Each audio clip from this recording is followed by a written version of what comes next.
10년을 믿었던 친구에게 1,000만 원을 빌려줬다가 연락이 두절됐다고요? 돈도 돈이지만 그 배신감이란 상상도 할 수 없죠.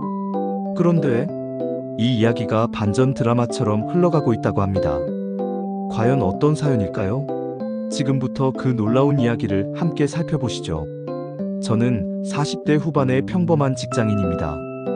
지금은 웃으면서 이야기하지만 불과 몇 년 전까지만 해도 제 삶은 고통의 연속이었습니다. 매일 아침 눈을 뜨는 게 두려웠고 회사에 가는 길은 그야말로 지옥으로 향하는 길이었습니다. 마치 끝이 보이지 않는 터널 속을 걷는 기분이었죠. 매일 반복되는 야근과 상사의 폭언, 그리고 미래에 대한 불안감, 그 모든 것이 저를 짓눌렀습니다. 사건의 발단은 10년지기 친구 어와의 금전 거래였습니다. 어는 제가 정말 힘들 때 옆에서 묵묵히 힘이 되어준 고마운 친구였습니다. 마치 제 인생의 든든한 버팀목과 같은 존재였죠. 어려울 때 서로 돕고 기쁠 때 함께 웃으며 그렇게 10년이라는 시간을 함께 보냈습니다. 20대, 30대를 함께 보내면서 서로의 기쁨과 슬픔을 나누었고 가족보다 더 끈끈한 유대감을 쌓았습니다. 그런 어가 사업 자금이 필요하다며 1,000만 원을 빌려달라고 했습니다. 저는 망설였지만 10년 동안 쌓아온 우정을 믿고 어렵게 돈을 마련해서 빌려주었습니다. 당시 저에게 1,000만 원은 적지 않은 돈이었지만 어를 돕고 싶은 마음이 더 컸습니다. 잘 될 거야. 꼭 성공해서 갚을게. 어의 굳은 약속을 믿었습니다. 그의 눈빛에는 진심이 담겨 있었고 저는 그를 의심하지 않았습니다. 하지만 그게 마지막 연락이었습니다. 처음에는 바쁜가 보다 곧 연락 오겠지 생각했습니다. 사업이 잘 풀리면 연락이 오겠지. 조금만 기다리면 되겠지. 그렇게 스스로를 위로하며 기다렸습니다. 하지만 며칠이 지나고 몇 주가 지나도 어에게서는 아무런 소식이 없었습니다. 전화도 받지 않고 문자 메시지도 씹혔습니다. 심지어 제가 보낸 카카오톡 메시지는 끝내 읽히지도 않았습니다. 결국 어는 잠수를 탄 거죠. 배신감에 온 세상이 무너지는 것 같았습니다. 마치 등에 칼을 꽂힌 기분이었습니다. 돈보다 더 아픈 건 오랜 시간 쌓아온 우정이 한순간에 무너져 내렸다는 사실이었습니다. 믿었던 친구에게 배신당했다는 사실은 제 마음에 깊은 상처를 남겼습니다. 그렇게 몇 년의 시간이 흘렀습니다. 저는 돈을 잃었고 친구를 잃었습니다. 그 상처는 쉽게 아물지 않았습니다. 밤에는 잠 못 이루는 날들이 이어졌습니다. 어를 원망하는 마음, 그리고 제 자신을 자책하는 마음, 그 감정들이 뒤섞여 저를 괴롭혔습니다. 내가 왜 그랬을까? 좀 더 신중했어야 했는데 하는 후회가 매일 밤 저를 덮쳤습니다. 혹시 어에게 돈을 빌려준 제 자신이 어리석었던 건 아닐까 하는 생각도 들었습니다. 하지만 후회해도 소용없다는 것을 알기에 저는 그저 묵묵히 제 삶을 살아갈 뿐이었습니다. 그러던 어느 날 우연히 인터넷 커뮤니티에서 한글을 보게 되었습니다. 10년지기 친구에게 돈을 빌려줬는데 잠수 탔어요. 제목만 보고는 또 비슷한 사연이구나 생각했습니다. 세상에는 저와 같은 아픔을 겪는 사람들이 많다는 것을 알기에 저는 그저 안타까운 마음으로 글을 읽기 시작했습니다. 그런데 글 내용을 자세히 읽어보니 맙소사 어의 이름이 있었습니다. 처음에는 믿기지 않았습니다. 혹시 동명이인일지도 모른다는 생각도 했습니다. 하지만 글에 묘사된 어의 상황과 제가 알고 있는 어의 모습이 너무나 일치했습니다.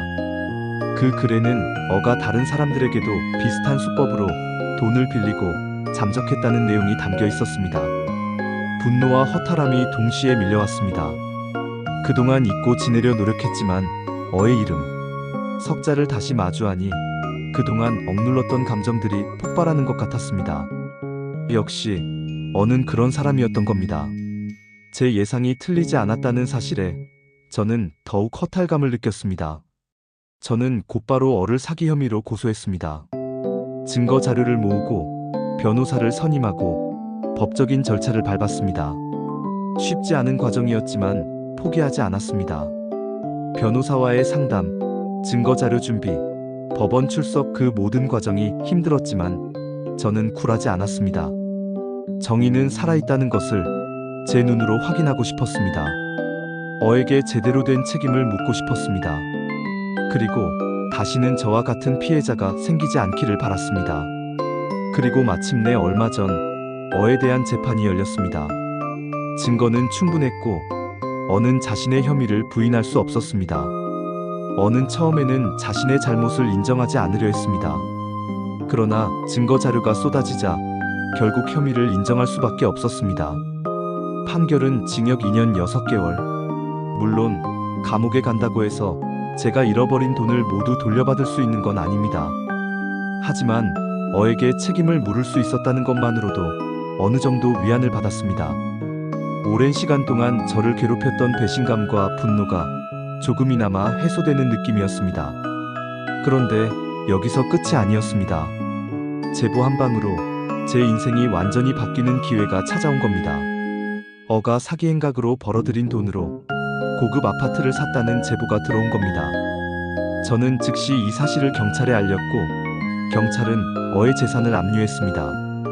어의 범죄 수익으로 산 아파트였기에 당연한 절차였습니다. 이 사실을 접했을 때 저는 다시 한번 어에게 배신감을 느꼈습니다.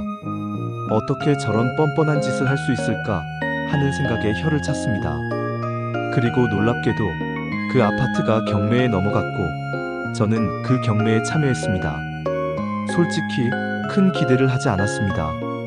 돈을 돌려받을 수 있을 거라고는 생각하지 않았습니다. 하지만 하늘은 제 편이었습니다.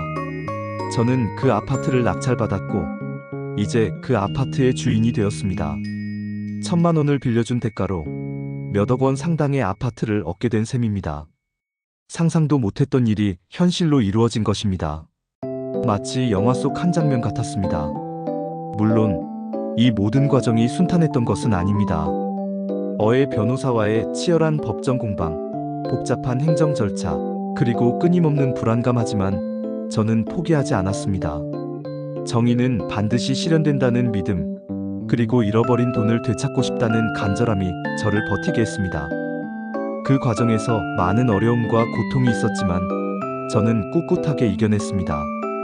그리고 마침내 제 노력의 결실을 얻게 된 것입니다.